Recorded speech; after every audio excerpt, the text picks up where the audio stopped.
Hello everyone, welcome back to the channel. तो बहुत ही डीप और ब्यूटीफुल लेक्चर हमने कैम्बर और ट्रांजिशन कर्व पे किया था। अगर आपने उसे नहीं देखा तो ज़रूर देख लीजिएगा, लिंक आपको डिस्क्रिप्शन बॉक्स में मिल जाएगी। और आज हम उसी पे बहुत ब्यूटीफुल और डीप एमसीक्यू और बिग न्यूमेरिकल्स उस पर करने जा रहे हैं, जिससे क्या है कि ये टॉपिक हमारा प्रीलिम्स और मेंस दोनों के लिए तैयार हो जाएगा। तो बहुत ही अच्छे क्वेश्चन आज लिए हमने, उससे हम क्वेश्चन को करते हैं। So let's do it. मेरा नाम है अंशिता सिंह। तो आज पहले क्वेश्चन की तरफ बढ़ते हैं। तो पहला क्वेश्चन कुछ इस तरीके से कि if the camber is x% then cross slope is. तो अगर हम कैम्बर की बात करें, वैसे तो बहुत डीपली हमने वीडियो में समझा है, लेकिन एक ओवरव्यू देख लेते हैं कि कैम्बर का बेसिकली पर्पस क्या है। कैम्बर की अगर बात करें तो हम क्यों प्रोवाइड करते हैं। जैसे कि अगर हमारी रोड इस तरीके से होती तो आपको पता ही है, ये तो पेवमेंट है ऊपर का, बिल्कुल हमारा टॉप पेवमेंट या तो कंक्रीट का हो सकता है या फिर बिटुमिन का हो सकता है। बट जब हम नीचे जाते हैं तो नीचे हमारा होता है सबग्रेड। जैसे सबग्रेड की बात करें, सबग्रेड में अब क्या है, हमारा सॉइल को हमने कॉम्पैक्ट किया है। तो सॉइल को जब कॉम्पैक्ट करते हैं तो अब क्या होगा, पेवमेंट जो है हमारी वो परमिएबल होती है, उसमें से वाटर हमारा सीप करके नीचे जा सकता है। तो जब वाटर हमारा सीप करके नीचे जाएगा तो क्या होगा, ये जहाँ पे जो सॉइल प्रेजेंट है वो वाटर के संग मिलकर स्लरी फॉर्म कर लेगा। स्लरी फॉर्म कर लेगा तो यहाँ पे क्या प्रॉब्लम हो जाएगी, सब्सिडेंस की प्रॉब्लम होने लगेगी, मतलब नीचे धंसने लगेगा। तो जब सब्सिडेंस की प्रॉब्लम होने लगेगी तो जितना भी हमने पूरा पेवमेंट बनाया है वो एक तरीके से फेलियर हो गया, क्योंकि ये हैवी लोड जैसे ही उस पर पास करेगा वहाँ पे और ज़्यादा हमें डिफ्लेक्शन देखने को मिलेगा, डिस्प्लेसमेंट देखने को मिलेगा। इसीलिए हम क्या करते हैं कि हमें कैम्बर प्रोवाइड करते हैं। कैम्बर क्या है, एक स्लोप प्रोवाइड करते हैं। स्लोप प्रोवाइड करते हैं हमारे पेवमेंट पे कि जो हमारा वाटर आ रहा है रेनफॉल के कारण या किसी कारण की वजह से वो इजीली ड्रेन ऑफ हो सके, इजीली हमारा ड्रेन ऑफ हो सके, इसलिए हम कैम्बर प्रोवाइड करते हैं। तो अब यहाँ पे वो बोल रहा है कि कैम्बर का अगर x% है तो क्रॉस स्लोप क्या होगा। तो अगर हम क्रॉस स्लोप की बात करें तो हम कुछ इस तरीके से लगते हैं, n in 100 के फॉर्म में हम इसको डिस्क्राइब करते हैं क्रॉस स्लोप को। तो अगर हम यहाँ पे बात करें x% है तो x% में क्या हो जाएगा, x हमारा n हो गया और इसको 100 के टर्म्स में लिखना है तो x/100, यही मेरा क्रॉस स्लोप हो जाएगा। और अगर इसकी बात करें तो हमारा C option will be the correct answer. C option से मैच कर रहा है, तो सी ऑप्शन इस क्वेश्चन का आंसर हो जाएगा। वहीं पे हम अगर अगले क्वेश्चन की तरफ पढ़े तो वो कुछ इस तरीके से है कि the camber required depends on. तो अभी हमने डिस्कस किया था कि वाटर क्या करना है, कि जो वाटर है वो जो हमारा रेन ऑफ हो जाए, ड्रेन ऑफ हो जाए और वो नीचे सीप ना करे कि स्लरी या फिर सब्सिडेंस की प्रॉब्लम देखने को मिले। इसका मतलब एक तो वाटर पे डिपेंड करता है और हमारा किस पे डिपेंड करता है, पेवमेंट पे। तो पेवमेंट पे रेनफॉल पे तो डिपेंड करता ही है, लेकिन दोनों को एक संग, क्योंकि अगर ए बी ऑप्शन दे रखा होता तो हम उस पर टिक करते हैं। बट यहाँ पर दोनों इस ऑप्शन में दे रखे हैं, वो है सी। तो टाइप ऑफ पेमेंट पे भी डिपेंड करता है और रेनफॉल पे भी डिपेंड करता है। तो ये हमारे इस क्वेश्चन का C option will be the correct answer. पहले नेक्स्ट क्वेश्चन की बात करते हैं तो कुछ इस तरीके से कि the minimum camber required in heavy rainfall area for bituminous road as per IRC। तो अगर हम बात करते हैं मिनिमम कैम्बर कितना होना चाहिए हमारे हैवी रेनफॉल एरिया के लिए। हैवी रेनफॉल एरिया, अब देखो बिटुमिनस रोड बोला है और हैवी रेनफॉल एरिया बोला है। यहीं पे अगर हम टेबल, अभी एक टेबल समझेंगे जो मिनिमम कैम्बर की वैल्यूज को डिफाइन करता है, तो हम उस टेबल को समझेंगे। पर अब वो टेबल इसलिए याद होनी चाहिए कि हो सकता है क्वेश्चन को लो रेनफॉल एरिया करके पूछ लेता, या फिर अर्दन रोड करके पूछ लेता, या सीमेंट कंक्रीट रोड करके पूछ लेता। तो हमें उसका एक आइडिया होना चाहिए जो हमारे कैम्बर की मिनिमम वैल्यू है। तो अगर मिनिमम वैल्यू की बात करें तो ये डिपेंड करता है हमारे, जो हमारा कैम्बर की वैल्यू है वो डिपेंड करता है हमारे टाइप ऑफ रोड पे, कि एक तो टाइप ऑफ रोड किस तरीके की होनी चाहिए टाइप ऑफ रोड पे, और हमारा डिपेंड करता है कि हैवी रेनफॉल हो रही है या फिर लो रेनफॉल हो रही है, किस तरीके की रेनफॉल हो रही है। तो दोनों पे डिपेंड करता है, टाइप ऑफ रोड पे और हैवी रेनफॉल पे या फिर लो रेनफॉल पे। तो सबसे पहले अगर हम बात करते हैं तो हमारा होता है सीमेंट कंक्रीट। अगर हम बात करें पहले है सीमेंट कंक्रीट, और यहीं पे अगर हम बात करें तो और हो सकता है हमारा thick thick bitumen, thick bituminous road. तो अगर थिक बिटुमिनस रोड दे रखा है या फिर सीमेंट कंक्रीट दे रखा है तो यहाँ पे लिखेंगे। और उसके बाद क्या बात करते हैं, सेकंड हो जाएगा हमारा थिन बिटुमिनस रोड के बारे में। सो सेकंड विल बी हमारा थिन बिटुमिनस रोड। वहीं पे अगर हम बात करते हैं थर्ड पॉइंट की, तो थर्ड पॉइंट हमारा होता है WBM। WBM से बोल सकते हैं, वाटर बाउंड मैकेडम से शो कर सकता है, तो WBM वाटर बाउंड मैकेडम। वहीं पे अगर हम फोर्थ पॉइंट की बात करें तो वो है हमारी अर्दन रोड, जो हमारी अर्दन रोड्स होती हैं उसे। तो एक तरफ हम हैवी रेनफॉल लिखेंगे और एक तरफ हम लो रेनफॉल लिखेंगे। तो अगर शुरू करते हैं तो देखो, सबसे पहले यहाँ पर याद रखना है 2% ये जो हमारा दोनों है सीमेंट कंक्रीट और थिक बिटुमिनस रोड के लिए, इसका है हमारा 2%। फिर हमारा आता है 2.5%। फिर हमारा WBM के लिए वाइट वाटर बाउंड मैकेडम के लिए, हमारा 3%। और अर्दन रोड के लिए हमारा हो जाएगा 4%। अर्दन रोड की बात करें तो हमारा हो जाएगा 4%। अब बस कुछ नहीं करना है, जब आपने ये 2% लिखा है यहाँ से ये शिफ्ट होता जाएगा नीचे, लेकिन यहाँ पर आपको क्या लिखना है 1.7%। तो पहला वाला रोड लो रेनफॉल के लिए 1.7%। फिर आप इसको नीचे लिख दीजिए 2%। फिर आप इसे नीचे लिख दीजिए 2.5%। और फिर आप इसे नीचे लिख दीजिए जिसे कहेंगे हम 3%। तो इस तरीके से आपको टेबल याद होना चाहिए। तो अगर हम बात करते हैं तो ये क्या कह रहा है, पहली बात तो ये कह रहा है कि हैवी रेनफॉल, कौन सी रेनफॉल हो रही है, हैवी रेनफॉल। और वहीं पे क्वेश्चन में बोल रहा है कि बिटुमिनस रोड, किस तरीके की बिटुमिनस रोड बोल रहा है। तो अगर हम बात करते हैं बिटुमिनस रोड बोल रहा है तो 2.5 ये परसेंटेज ले लेंगे, हैवी रेनफॉल हो रहा है और थिन बिटुमिनस रोड है, तो हम 2.5% से चलेंगे। तो B option will be the correct answer. वहीं पे क्वेश्चन चेंज हो सकता है, बोल देता है लो रेनफॉल एरिया हो रहा है, अर्दन अर्दन रोड है हमारी, तो लो रेनफॉल एरिया होता है और अर्दन रोड होता है तो हमारा 3% होता था। इस तरीके से क्वेश्चन चेंज हो सकता है, तो आपको ये टेबल याद होनी चाहिए, ये बहुत इंपॉर्टेंट टेबल है। हम नेक्स्ट क्वेश्चन की तरफ चलें तो camber is not provided in which of the following shape. तो आप देखिए 3 तरीके के कैम्बर होते हैं, एक हो गया हमारा स्ट्रेट, हम स्ट्रेट प्रोवाइड कर देते हैं।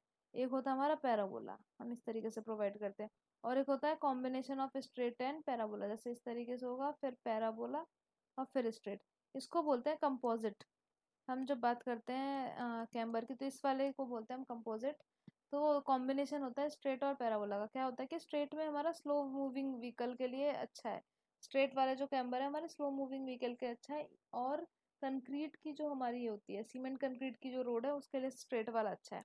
पर फास्ट मूविंग व्हीकल कहाँ चलेंगे, स्ट्रेट वाले पे, उनका क्या वो स्लिप होने लगते हैं या फिर ओवरटर्न की प्रॉब्लम होने लगती है। तो पैराबोलिक कैम्बर हमने बनाया। लेकिन रोड पे हमारी जो रोड होती है पेवमेंट है उस पे तो दोनों तरीके के व्हीकल चलते हैं, फास्ट मूविंग व्हीकल भी चलते हैं और स्लो मूविंग व्हीकल भी चलते हैं। इस वजह से हमने कॉम्बिनेशन बनाया। तो आपने ये तीनों तरीके के देख ले कैम्बर, लेकिन सर्कुलर का नाम नहीं आता, इसका मतलब कौन विच इज नॉट प्रोवाइडेड, तो हमारा सर्कुलर कैम्बर प्रोवाइड हम नहीं करते हैं। अगर हम बात करें सर्कुलर कैम्बर की तो उसे प्रोवाइड नहीं करते, तो D will be the correct answer. वहीं पे नेक्स्ट क्वेश्चन की तरफ बढ़ते हैं तो वो कुछ इस तरीके से कह रहा है कि the rise of crown for pavement of 7 metre wide. तो वाइड कितना दे रखा है हमें 7 मीटर वाइड, लेकिन 20 से रहेगा। और वो बोल रहा है कि स्लो राइज आपको निकालना है, मतलब ये राइज निकालना है, वाई की वैल्यू निकालनी है हमें, ठीक है, वाई की वैल्यू निकालनी है। और हमें ये दे रखा है हमें 1/50, स्लोप की वैल्यू 1/50, ठीक है। तो अब देखो बेसिकली क्या फॉर्मूला होता है, जो हमारा कैमर होता है इसका फॉर्मूला होता है W/2n। जो हमारा राइज है इसका फॉर्मूला होता है W/2n। तो n की वैल्यू हमें क्या दे रखी है, n की वैल्यू क्या दे रखी है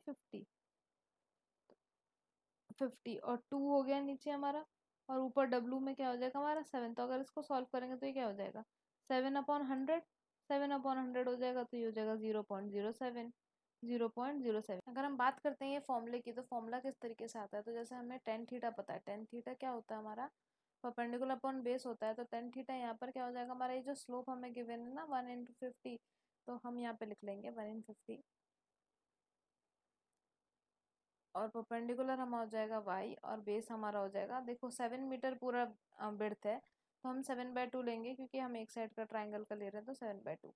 अब बस इसे ऊपर पहुंचा देना तो ये आ जाएगा हमारा। तो ये ऊपर जाएगा तो क्या हो जाएगा 7/50 यहीं पे रहेगा, × 2 नीचे आ जाएगा, और ये y।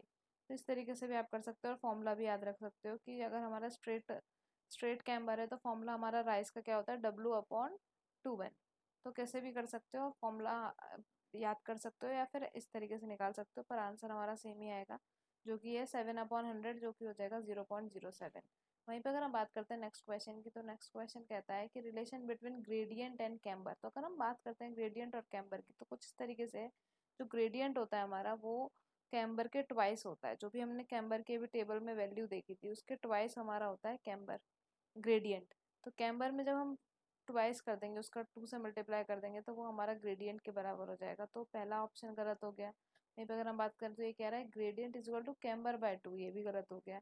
3/4 तो कुछ सीन ही नहीं बनता। पर अब यहाँ पर आप देखो तो C/2 G/2 दे रखा है, अगर 2 को यहाँ भेज दो तो ये बन जाएगा मेरा G/2C। तो यही मेरा फॉर्मूला है कि ग्रेडियंट जो होता है वो कैम्बर के ट्वाइस होता है, तो इसका मतलब हमारा D option will be the correct answer.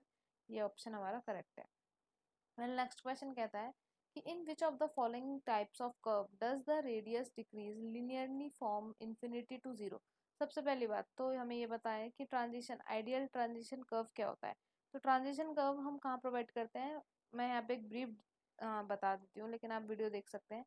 जब मेरा स्ट्रेट लाइन है और हमारा एक सर्कुलर पाथ है, तो उसमें जो हम एक कर्व प्रोवाइड करते हैं, जो हमने कर्व प्रोवाइड किया है, जब स्ट्रेट लाइन है और यहाँ पे सर्कुलर पाथ है, तो यहाँ पर हमारा आर हमारा इन्फिनिटी होती है, क्योंकि ये स्ट्रेट लाइन है तो यहाँ पे कोई रेडियस ऑफ कर्वेचर नहीं होगी। वहीं पे ये जो है पर्टिकुलर सर्कल जितनी भी रेडियस कम देना चाहते हैं यहाँ पे एक आर्क प्रोवाइड करते हैं।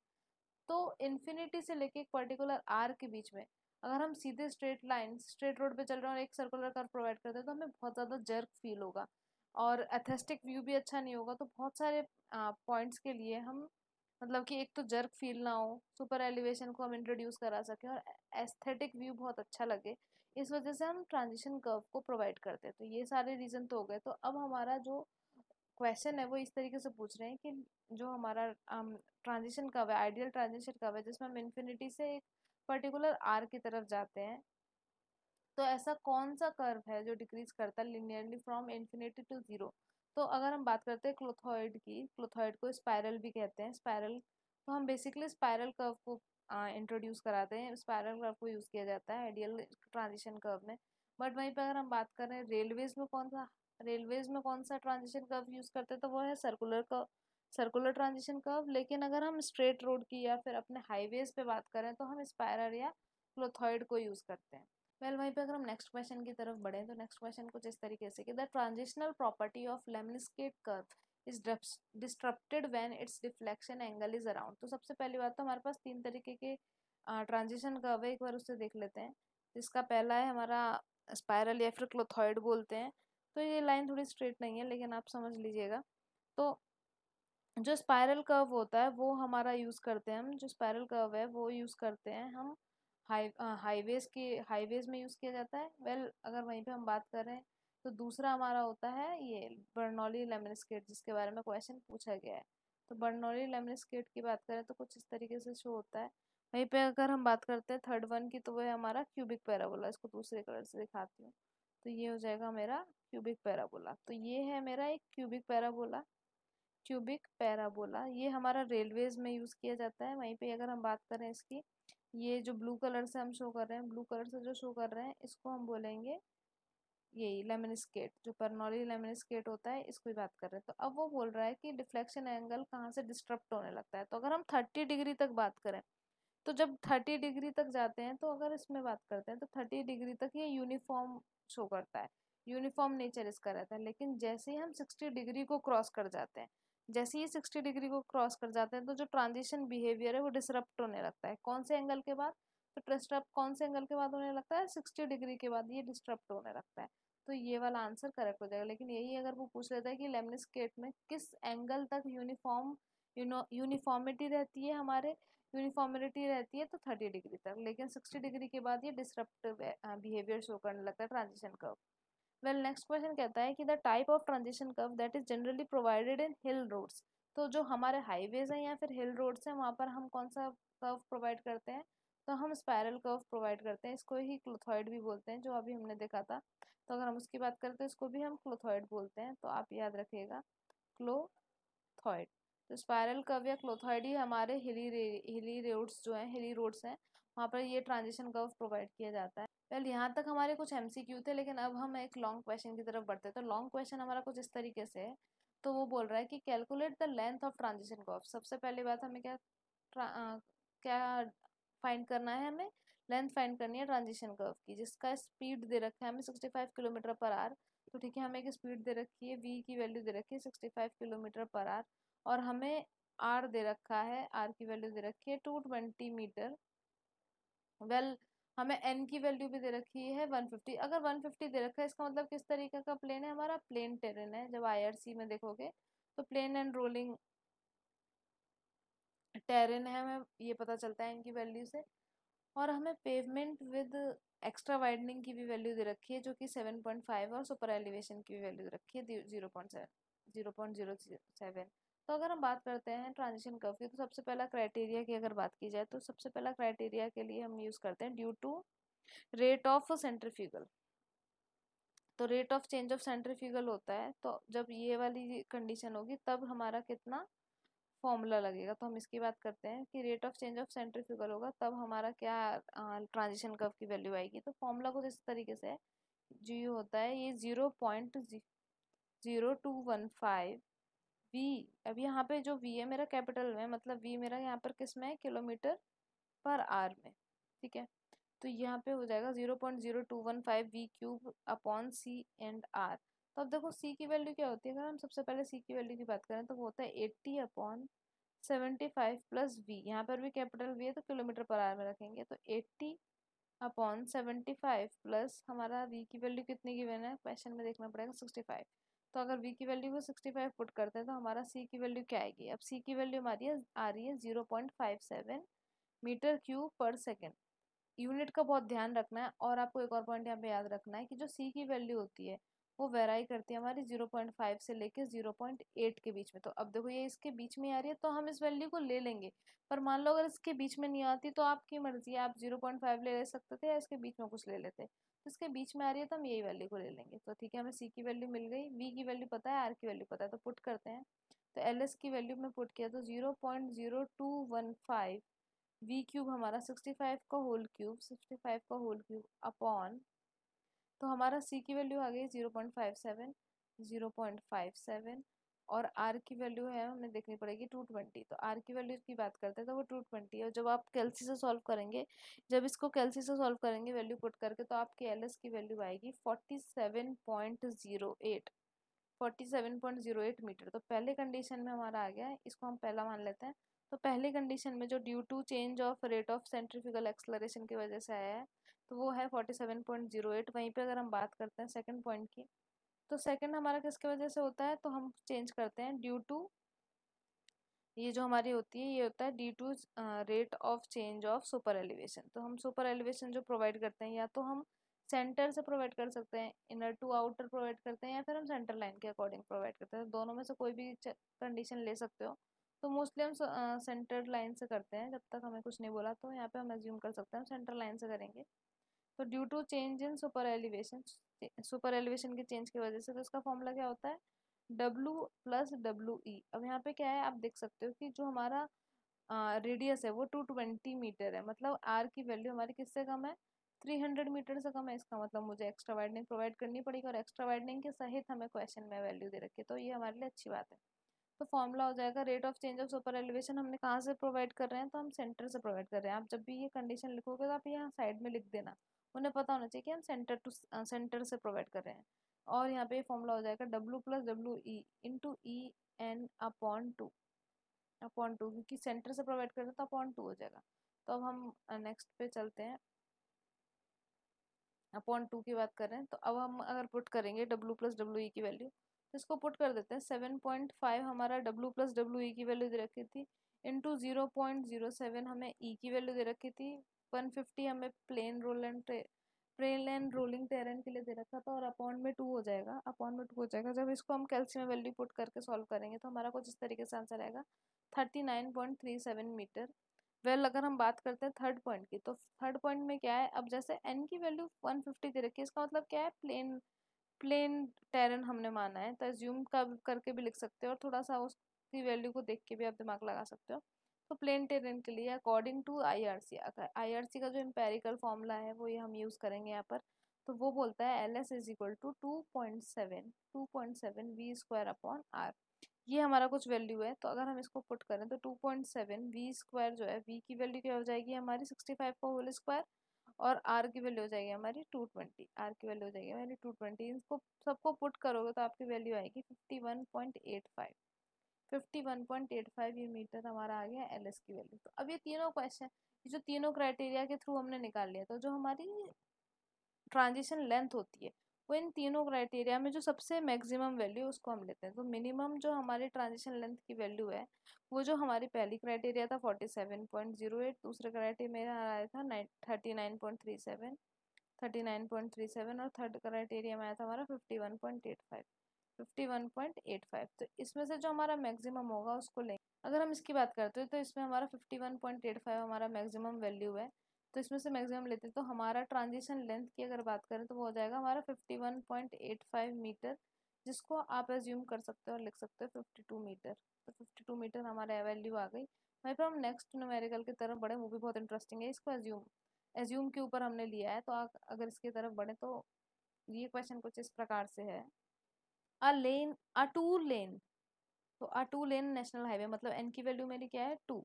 तो अगर हम बात करते हैं टू लेन नेशनल हाईवे बोल रहा है तो without raised curve is passing through a plain terrain, मतलब हमारा दूसरा कंडीशन क्या है कि प्लेन टेरेन हमें गिवन है। कैलकुलेट करना है हमें ट्रांजिशन कर्व।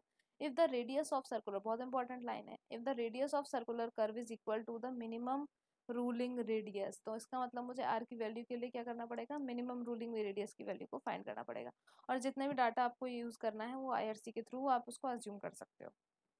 तो डाटा एज्यूम करते हैं। तो अगर वो नेशनल हाईवे बोल रहा है, प्लेन टेरेन बोल रहा है, तो इसका मतलब हम सबसे पहले तो वेलोसिटी को जो हमारा वेलोसिटी स्पीड डिजाइन स्पीड है उसको एज्यूम कर लेते हैं। तो सबसे पहले हम उसको एज्यूम कर लेंगे 100 किलोमीटर पर आवर लेके चलते हैं, क्योंकि नेशनल हाईवे भी है और प्लेन टेरेन भी है। तो नेशनल हाईवे और प्लेन टेरेन है तो 100 किलोमीटर पर आवर ले लिया। वहीं पे हम ई मैक्स की वैल्यू ले लेते हैं। ई मैक्स की वैल्यू हमें पता है 0.07 रहती है, 7% रहता है हमारे प्लेन टेरेन के लिए।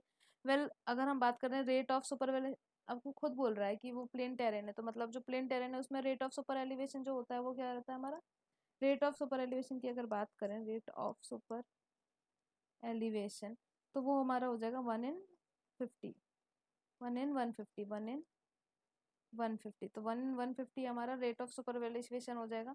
वहीं पर अगर हम कोफिशिएंट ऑफ फ्रिक्शन की बात करें तो उसको भी ले लेते हैं 0.15। तो 0.15 वहीं पे अब पहली कंडीशन की तरफ चलते हैं। तो पहली कंडीशन क्या थी, due to rate of change of centrifugal acceleration. अगर पहली कंडीशन की बात करें तो वो बोल रहा था due to rate of change of centrifugal acceleration, centrifugal की वजह से जो हमारा एक्सलरेशन में चेंज हो रहा था, सेंट्रीफ्यूगल एक्सलरेशन की वजह से जो चेंज है उसको कहेंगे। तो वो फॉर्मूला क्या कहता है, एल एस का फॉर्मूला कहता है 0.0215 v cube upon c r. ये तो हमारा फॉर्मूला है। अब इसी में ना हमें सी पता है ना आर पता है, वी को हमने ज्यूम कर लिया वो है 100 किलोमीटर पर आवर। ठीक है, सी के लिए अब क्या था, सी के लिए आपको अगर फॉर्मूला याद हो तो वो क्या हो जाएगा 80/75 प्लस वी। अब इसमें पुट कर देते हैं 80/75 प्लस 100। जब इसको सॉल्व करेंगे तो हमारी सी की वैल्यू आएगी 0.457 मीटर क्यूब पर सेकंड। पर मैंने अभी जस्ट बताया था कि सी की वैल्यू मेरी कहाँ से कहाँ तक लाइव करनी चाहिए, सी की वैल्यू मेरी 0.5 से लेकर 0.8 मीटर क्यूब पर सेकंड में लाई करनी चाहिए, और ये वैल्यू इसमें लाई नहीं कर रही है।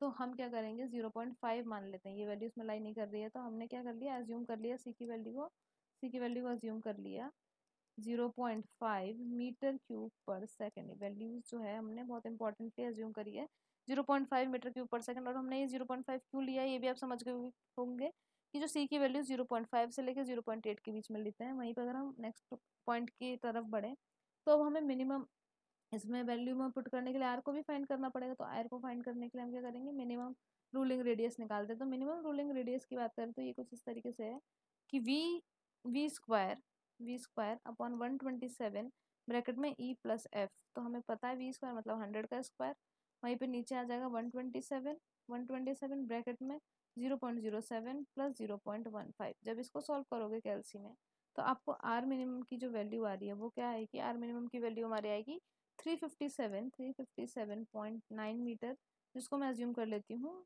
360 मीटर। तो हमने आर की वैल्यू भी निकाल दी है। तो अब हम एल एस वाली वैल्यू में पुट करेंगे, ये वाली जो क्वेश्चन है इसमें वैल्यू को पुट करेंगे तो ये हमारा आ जाएगा l s is equal to 0.0215 v cube, मतलब 100 का क्यूब अपॉन 0.5। सी की वैल्यू को हमने 0.5 ले लिया और ये हो गया हमारा 360। तो जब इन सब की वैल्यू को पुट करने के बाद कैलसी में पुट करने के बाद हम सॉल्व करेंगे तो हमारा सॉल्व होकर कुछ इस तरीके से आएगा, ये आएगा हमारा 119.4 मीटर। तो 119.4 मीटर आएगा। तो हम एल एस की वैल्यू को कुछ इस तरीके से अज्यूम कर लेते हैं 120 मीटर। 119.4 आ रहा है तो 120 मीटर को अज्यूम कर लेते हैं। थोड़ा सा हमारा मतलब एस्टिमेटेड जो अराउंड राउंड ऑफ है उसके लिए इजी हो जाएगा। अगर हम बात करें नेक्स्ट पॉइंट की तो हम नेक्स्ट पॉइंट किसके लिए सॉल्व करते हैं, due to change of rate of superelevation. तो due to change of rate of elevation, super elevation. तो सुपर एलिवेशन में जो चेंज आता है उसकी वजह से करते हैं। और इसमें भी हम सेंटर लाइन के थ्रू करेंगे। तो एज्यूम कर लो पहले कि सेंटर लाइन के थ्रू हमने उसको स्टेब्लिश कराया है। तो एज्यूम किया हमने, क्या एज्यूम किया है, centre line through, we are moving it through from centre line. Centre line के थ्रू हम इसको करा रहे हैं। अब आप आर की वैल्यू देख सकते हो, आर की वैल्यू हमारी क्या आ रही है, 360 मीटर। तो अब यहाँ पे भी देख लो, अब आर की वैल्यू हमारी है 300 मीटर से ग्रेटर। भाई आर की वैल्यू 360 है, तो 300 मीटर से ग्रेटर है। तो इसका मतलब आप समझते हो क्या है कि हमें नो एक्स्ट्रा वाइडनिंग, हमें एक्स्ट्रा वाइडनिंग देने की कोई ज़रूरत नहीं है। तो ये क्वेश्चन बहुत इंपॉर्टेंट है। जिस तरीके से ओएसडी में घुमा के इस बार पूछ लिया था, उसी तरीके से ट्रांजिशन कर्व में भी अज्यूम डाटा को दे सकता है। तो आपको सारे स्टेप्स को याद रखना है कि क्या कहता है आईआरसी। आईआरसी कहता है कि अगर 300 मीटर से ज़्यादा हमारा रेडियस ऑफ कर्वेचर है तो हमें एक्स्ट्रा वाइडनिंग देने की कोई ज़रूरत नहीं है। तो ये कंडीशन हमारी फुलफिल हो रही है, तो हम 360 मीटर है तो हम कोई भी एक्स्ट्रा वाइडनिंग नहीं देंगे। तो डायरेक्टली फॉर्मूला ये लगाएंगे WEN/2, क्योंकि हम सेंटर से मूव करा रहे हैं। तो WEN/2, तो W की वैल्यू हमारी क्या हो जाएगी, अगर हमने 2 लेन की बात की है, वो भी कर्व प्रोवाइड नहीं किया है, तो 7 मीटर, 0.07 हमारा ये हो गया। और प्लेन टेरेन की बात करेंगे तो एन की वैल्यू हो जाएगी मेरी 150/2। तो मेरा यहाँ से क्या वैल्यू आएगी, एलएस की वैल्यू की अगर हम बात करें तो ये कुछ इस तरीके से आएगी 36.75। तो इस कंडीशन में हमारा क्या आ रहा है, 36.75। दूसरी कंडीशन में हमारी वैल्यू आई है 36.75। अगर हम बात करते हैं तो अब हम थर्ड क्राइटेरिया की तरफ बढ़ते हैं। तो थर्ड क्राइटेरिया हमारा कहता है कि फॉर प्लेन टेरेन, जो हमारा वही जो हमारा आईआरसी है, आईआरसी का जो एम्पेरिकल फॉर्मूला है उसके लिए बात करेंगे। तो अभी हमने कंडीशन में मान ही ली है कि प्लेन टेरेन है, प्लेन टेरेन है वो भी नेशनल हाईवे पे। तो हमने इसके लिए क्या कंडीशन लगाएंगे, l s is equal to 2.7 V² by r. ये हमारा कंडीशन होता है 2.7 V² बाई आर। जब इसमें वैल्यू पुट करेंगे तो ये हमारा जाएगा 2.7 इंटू 100 का स्क्वायर, 100 का स्क्वायर/360। तो ये सब जब वैल्यू को पुट करोगे और सब सॉल्व करोगे तो एल एस की वैल्यू कुछ इस तरीके से आएगी 90 मीटर। तो अब हमारा जो ट्रांजिशन कब है, ये तीनों में से जो पहला वाला कंडीशन था, पहली कंडीशन जो थी उसमें कितना आ रहा था हमारा, एक बार चेक करना पड़ेगा। तो अगर उसकी बात करते हैं तो वो हमारा आ रहा था 120 मीटर। दूसरे कंडीशन में आ रहा है 36.75। तो अगर हम बात करते हैं ट्रांजिशन कर्व की लेंथ की, तो ट्रांजिशन कर्व का लेंथ की अगर बात करी जाए तो बेसिकली ये हमारा पहली कंडीशन में 120 मीटर आ रहा है, फिर 36.75 आ रहा है, और हमारा थर्ड में आ रहा है 90 मीटर। इनमें से हम सबसे मैक्सिमम वैल्यू लेते हैं, वो हमारी ट्रांजिशन कर्व की मिनिमम लेंथ होती है। लेकिन इन तीनों कंडीशन में हम मैक्सिमम वैल्यू को लेते हैं। तो मैक्सिमम वैल्यू हमारी 120 मीटर है। तो ये हमारा लेंथ, मिनिमम ट्रांजिशन लेंथ की वैल्यू की अगर बात करें तो हमारा 120 मीटर आंसर हो जाएगा। तो आई होप आपको ये टॉपिक के क्वेश्चन समझ में आए होंगे। वेल, एमसीक्यू भी किए थे हमने, हम लॉन्ग क्वेश्चन भी किए थे। तो thank you for listening, thank you for giving your time. Like and subscribe, अगर आपको वीडियो प्लीज़ पसंद आई है तो subscribe our channel and like the video. Thank you so much.